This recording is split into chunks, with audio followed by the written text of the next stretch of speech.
Ampitomboana amintsika hatrany ny ariavana ny fahasoavana sy ny fiadanana avy amin'Andriamanitra raintsika sy Jesosy Kristy Tompo faly miarabanareo amin'ity alahady maraina faha 20 ny volana aprily taona 2024 ity. Vavaka isika. Andriamanitro, misaotra anao indray zahay amin'ity maraina ity rehefa novelominao ka tratra izao maraina izao. Andre ny feonanao zay ry mpiandry tsara, fahamy ny ondronao, vokiso ny ondronao. Misaotra Jesosy. Amen. Ny tenin'ny soratra masina zay hitondrana ny afatra ho atsika amin'ity alahady ity dia arak'izay hita amin'ny filazantsara araka Jaona toko 10. Jaona toko 10 ny andiny voalohany ka hatramin'ny andiny 10. Jaona toko 10 ny andiny voalohany ka hatramin'ny andiny 10. Vaky toy izao amin'ny anaran'i Jesosy tompontsika. Lazaiko aminareo marina dia marina tokoa fa zay tsy miditra mivavahady ho amin'ny valan'ondry fa mananika ny fefy dia mpangalatra sy jiolahy. Fa zay miditra mivavahady no mpiandry ny ondry, ary izy no voan'ny mpiandry vavahady, ary ny ondry mihaino ny feony, ary izay ondriny tokoa dia antsoiny amin'ny anarany avy ka entiny mivoaka. Ary rehefa mamoaka ireo rehetrareo izy dia mialoha azy ary ny ondriny manaraka azy satria mahalala ny feony ireo. Ary ny vahiny tsy harahany fa andosirany satria tsy fantany ny feony vahiny. Izany fanoharana izany no nolazain'i Jesosy taminy nefa tsy azony izay zavatra nolazainy taminy. Dia hoy indray Jesosy taminy, lazaiko aminareo marina dia marina tokoa, izaho ny vavahadin'ondry. Mpangalatra sy jiolahy izay rehetra tonga teo talohako, fa tsy misy ny haino azy ny ondry. Izaho no vavahady, raha izaho no hidiran'ny olona dia hovonjeny izy ka hiditra sy hivoaka sady hahazo hanina.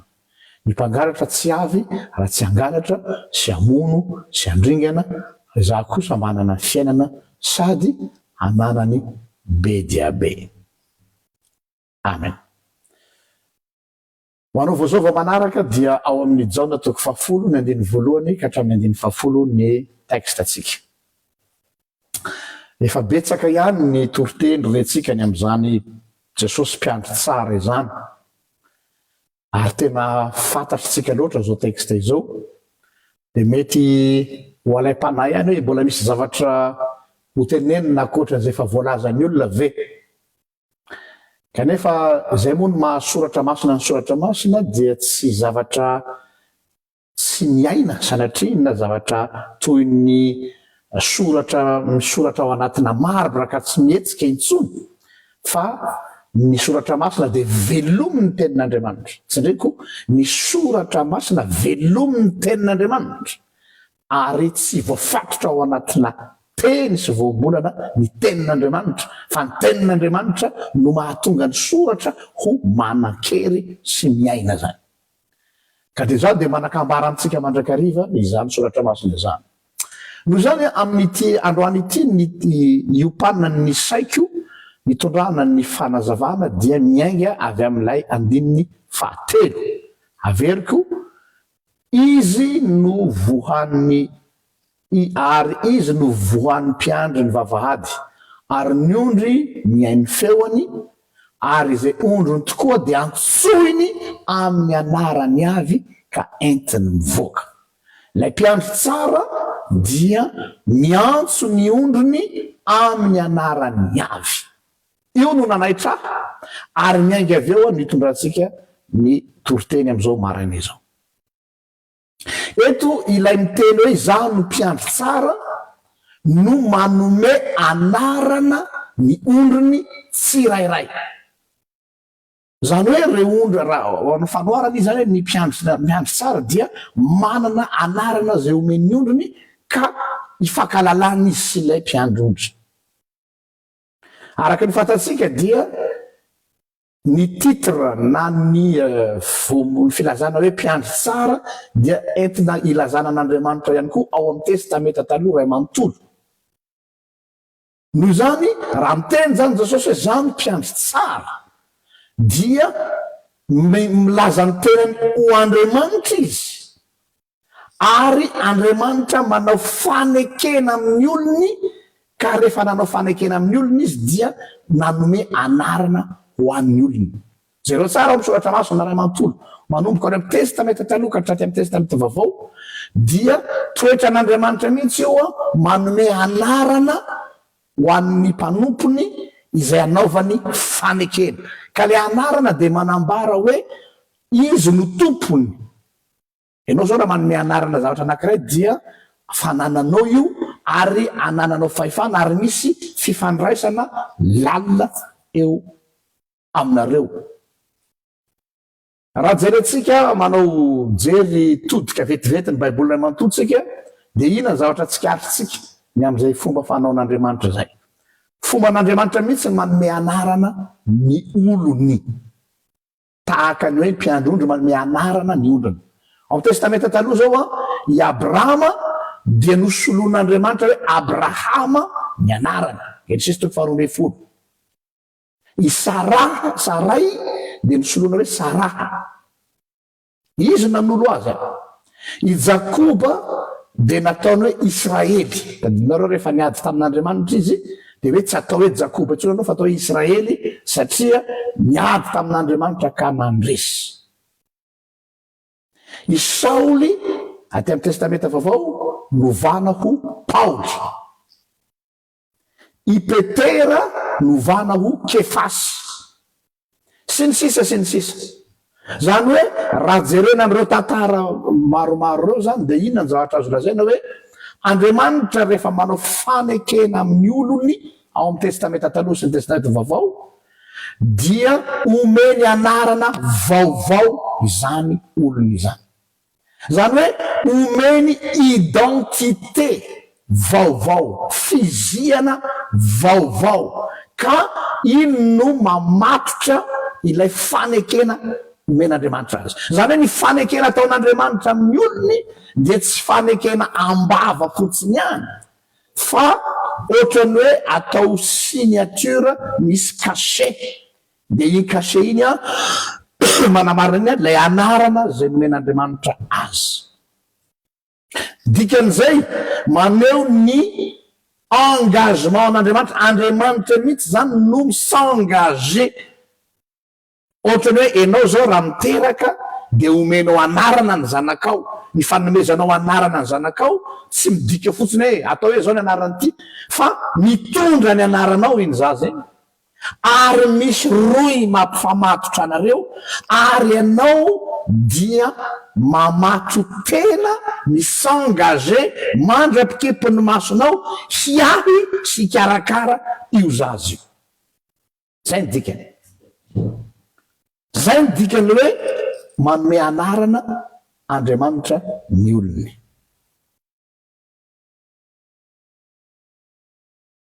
Ireo olona zay nitany saitsika vitsivitsy ireo, inona ny zavatra atao hoe dénominateur commun itovizany dia zao: na dia eo aza ny fivadibadiany na eo aza ny tsy fahatokisany dia tsy nivadika amin'Andriamanitra. Eto zany le mampiandry tsara an Jesosy dia maneho hoe responsable amin'ny ondriny izy. Ary le hoe responsable dia zao tsy mivadika aminy satria Andriamanitra manao engagement. Ary io tena zavatra ngeza be tsara tazomintsika. Andriamanitra rehefa manao eny dia eny. Ny enin'Andriamanitra zay nataony amin'ny mpanompony dia tsy mivadika mihitsy na dia tsy mahatoky aza isika. Any amin'ny tena Timote any misy an'ilay teny hoe Andriamanitra dia tsy maintsy mahatoky na dia tsy mahatoky aza isika. Le fidélité an'Andriamanitra amin'ny mpanompony dia tsy mitsoka. Io le lazainy hoe na ietsika aza ny tendrombohitra na ifindra aza ny avoana, ny famindram-po kosa dia tsy hotsoahako aminao. Fitiavana mandrakizay no nitiavako anao ary zany nampaharetako ny famindram-poko aminao. ataoko ahoana eny fahafolanao ry Israely ozy zany amin'ny tenin'ny Isaiana tsy olombelona aho ka nitolo fo sy ny sisa sy ny Efraima matsifatsy Israely. Zany hoe ny fidelité an'Andriamanitra dia mihoatra ny fidelité tsika azy. Raha miandry ny fidelité tsika Andriamanitra vao nanao zavatra, iza no tafatsangana eto. Fa ny fidelité an'Andriamanitra dia manarona ny tsy fahataterahan'ny olony.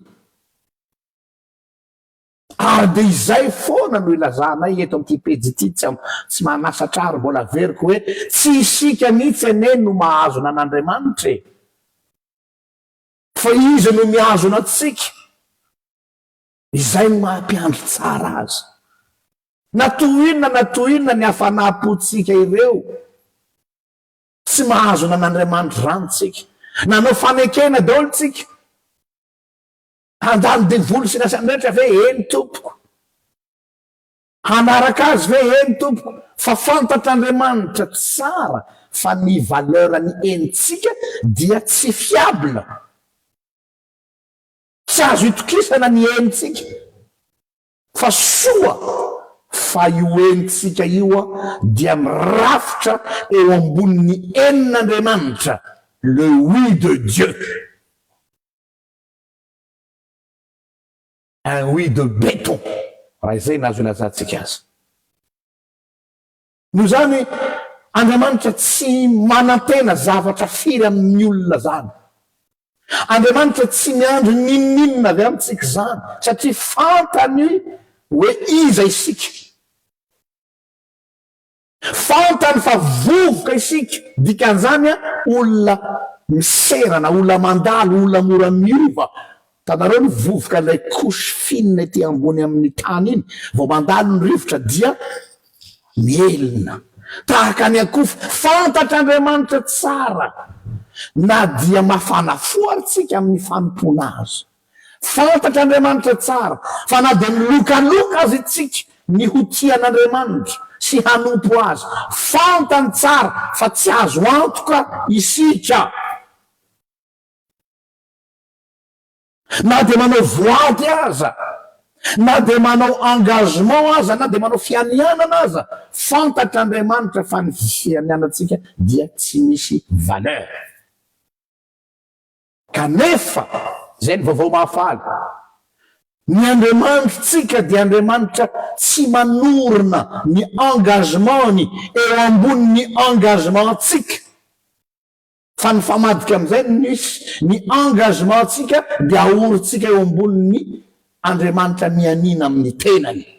Zaho zany matoa samy joro eto. Zaho zany matoa samy fanatrika avy amin'Andriamanitra, dia noho ny Andriamanitra efa ranao eny ahy no asaiako ny joro eo anatrehany. Fa tsy hoe noho izaho sy no ny titre nanako, ny mahapastora, ny mahampiandry ny zay titre omeny fiarahamony, tsy mikaonty. Ary aza miantehitra amin'ny titre anao,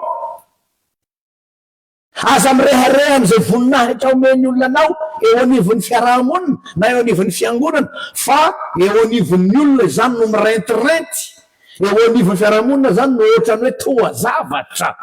Fa Andriamanitra mahalala tsara fa tsy izany ianao. Zay reo tsara nge zao ohatra ny ohatra Petera tsika. Raha nisy ngamba ny lehilahy mafana fo ary tena ny rehetra isaky mametraka fantanina, dia Petera foana ny mamaly zany hoe toa olona mafana fo ny fijery azy. Nefa ahoana izy Jesosy ao amin'ny Luka 2:20 zafady 9:1-3 ka hatramin'ny 2:30, Luka 2:20, 1:30 sy 2:30 ny anaran'i Jesosy.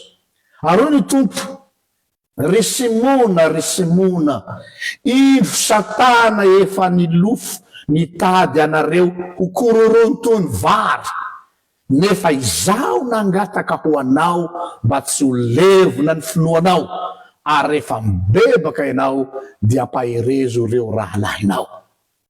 Amen. Ahoana teny Jesosy hoe Petera, fantatro ianao fa mafana fo, kanefa hitako Satana mikororoka ny finoanao tahaka ny fikororoana ny vary.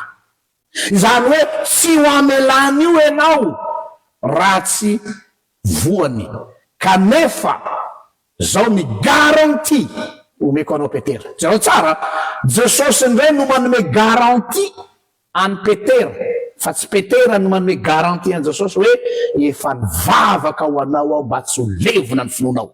Ina dikany? Matoa ny finoanao mbola mijoro androany, de tsy nohy anao manam-pinoana. Aza mirehareha hoe manam-pinoana aho hoe matoky an Jesosy aho hoe fa nohy no izy mbola mivavaka ho anao ka tsy levona ny finoanao. Anao azava ny resaka. Zany matoa zany finoako mbola toy izao satria izy nanome ahy ilay anarana vaovao tahaka nlazainy eto amin'ny bokyny Jaona eto. Izy no miazonay am'izany. Conscient Andriamanitra fa tsy mifidy olona super-héros Andriamanitra fa mifidy olona osa sy malemy. Io dia zavatra anankiray tena tsara ho tsindrina. Tsy mifidy super-héros Andriamanitra ary tsy mitady anao ho super-héros Andriamanitra ary eza miseho anao ho super-héros amin'ny finoana. Fa au contraire, aoka anao ho conscient, ho tonga saina hatsiaro mandrakariva ny maha osa anao. Izao karazana toriteny zao tsy tian'ny olona ny mandray azy. Matetika ny toriteny tian'ny olona hoe mahery ianao, matanjaka ianao. Za ndray dia miteny hoe osa aho, malemy aho, tsy matoky aho, fa mahatoky kosa ilay Andriamanitra zay nifidy aho ka miazona amin'ny tanakavanany fahamarinany. I mampijoro aho, raha mianjera aho dia manarina izy, raha reraka aho dia mampahery aho izy, raha mitomany aho dia mamafa ny ranomasoko izy, raha kitrotraka sikily aho dia mampitraka azy tsy mamela hitanondroka. Izay ilay Andriamanitra. Ka izany no mahatoy izao ahy. No zany ny filazana hoe lay mpiandry tsara dia manome anarana ahy dia eo imasony aho dia malala. Malala eo imasoko ianao be voninahitra sady tiako zay any Isaia. Tena tiako misy hoe malala eo imasoko. Mety eo imason'ny olona ianao tsy misy ilana azy. Eo imason'ny fiarahamonina anao tsy misy fotony. Fa eo imasoko ianao dia malala be voninahitra satria zaho no manome ny anaranao anao. No zany ny filazana azy eto dia raha manome anarana vaovao atsika Andriamanitra zany dia midika zany fa zay no hitazomany atsika ary afahany manohitra, afahantsika manohitra zafady lay identité atsika taloha le mahampanota atsika. Mbola ao io, tsy hoe rehefa lasa zanak'Andriamanitra ianao dia tsy mpanota intsony. Mbola manana ny heriny io mahatonga anao homerikerika sy tsy mahatoky azy tsy ndraindray io. Fa saingy fantatr'Andriamanitra izany realitenao zany, fa izay indrindra no mahatonga azy miteny hoe izaho no mpiandry tsara. Raha niandry anao ihany Andriamanitra, efa taiza ianao ohatr'izay. No zany ny tompontsika dia miazona atsika ary miaro atsika amin'ny tenatsika. Ny fahavalo voalohany izay edivana dia ny tenatsika. Tsy ny devolo ny fahavalo. Be mantsy rehefa ao anatin'ny tsy fahatanterahana na fa solafaka dia manamartena dia hoe ka mahery ny devoly na manome an'Andriamanitra. Ny problema dia isika ihany satria ny eritreritsika, ny fisainatsika indraindray mety hivadika ho tafiotra manimba sy mampisafotofoto ny fiainatsika. Ireo ratratsika tena aloha mety hahatonga atsika ho voasarona ny fahendrena zay nanatsika. mampatsiaro aho hira anankiray eo amin'ny cantique protestante afiranay aty amin'ny église protestant unie de Belgique hoe sens de moi ô Dieu et connais mes pensées, zany hoe Andriamanitro zaho toetra aho ary fantaro ny eritreritro. Zay ny hoe Andriamanitra ampandinika ny fosy mpamantatra ny voa.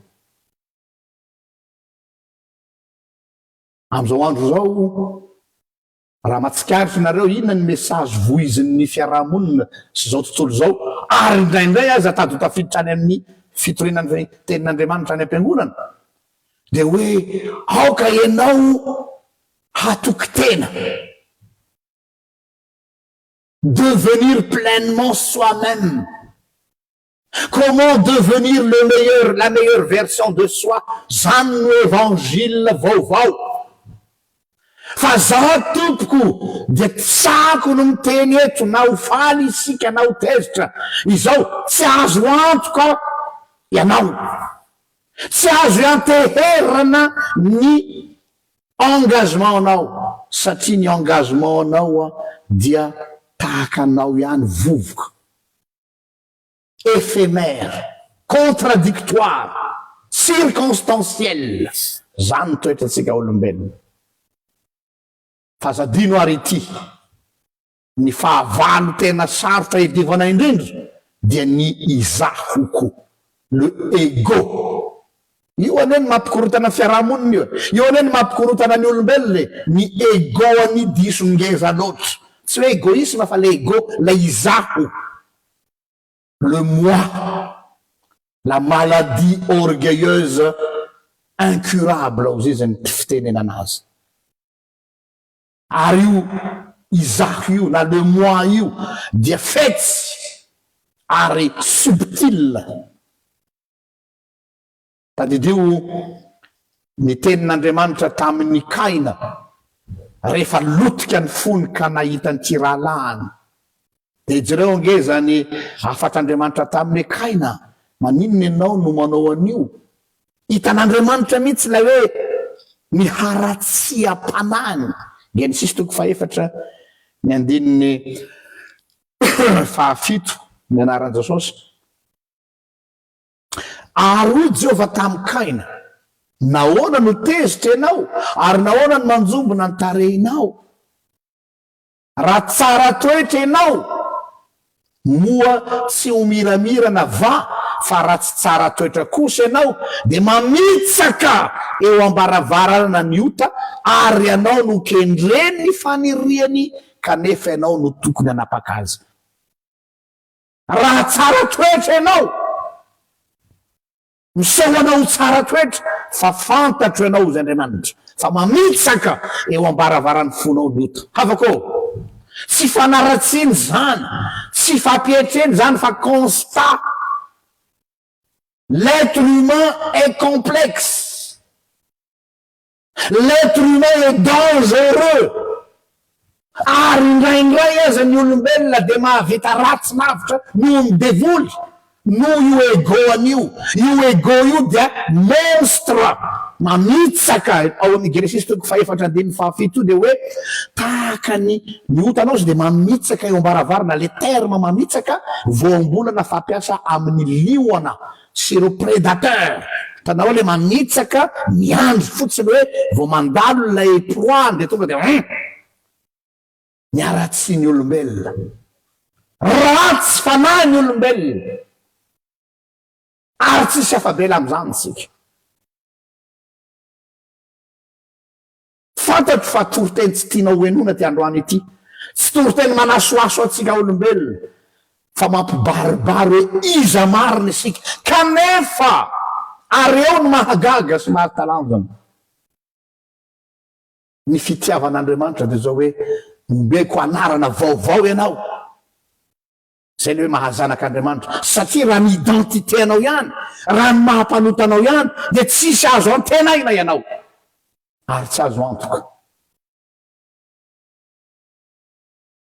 Zay ngely natonga an'ilay atao hoe adi-tsaina lalina nahazo an'i Paoly, na hoe dilemme nao izy ny teny frantsay, ao amin'ny Romanina toko fahatelo andiny fahatelo toko fahafito azafady andiny fahatelo amby roapolo sy efatra amby roapolo zao ny voalaza ao amin'ny anaran'i Jesosy.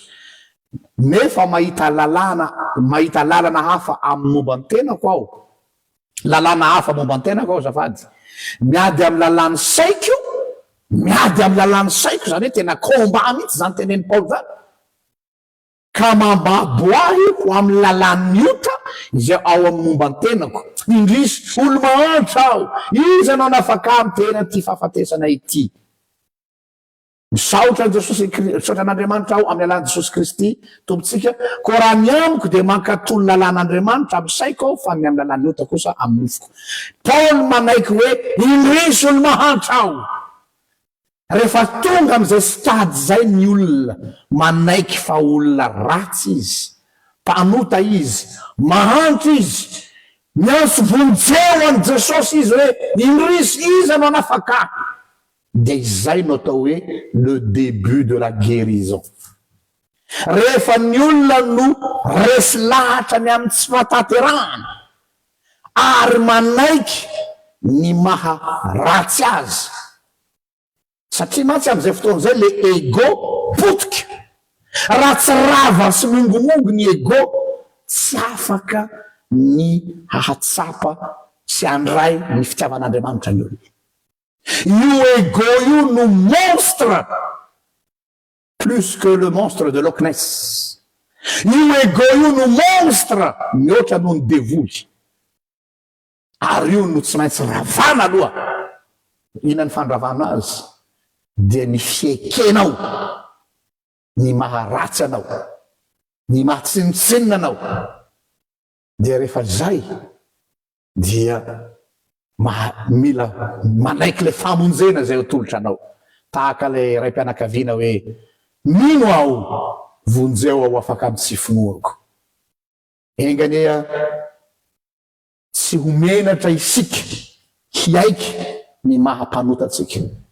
Engania tsy avonavo po, tsy avonavo mpanahy tsika, fa hiaiky izany anatrany Andriamanitra. Ka dia hoe matoky sy marin'Andriamanitra, ko raha miaiky ny fahotantsika isika, dia mamela ny fahotantsika sy manadeo atsika ho afaka amin'ny tsy fahamarenana rehetra izy. Voninahitra ny eo an'Andriamanitra zay azy hatramin'ny taloha indrindra ka ho azy mandrakizay. Afaka sika. Raha eo misaotra anao zahay, mampiandry tsara anao, dia ny fahafantaranao anay mihoatra noho ny fahafantaranay ny tenanay. Ny mampiandry tsara anao dia ny fijoronao eo anilanay mandrakariva, ka na dia tsy mahatoky anao azy zahay, dia anao mahatoky hatramin'ny farany.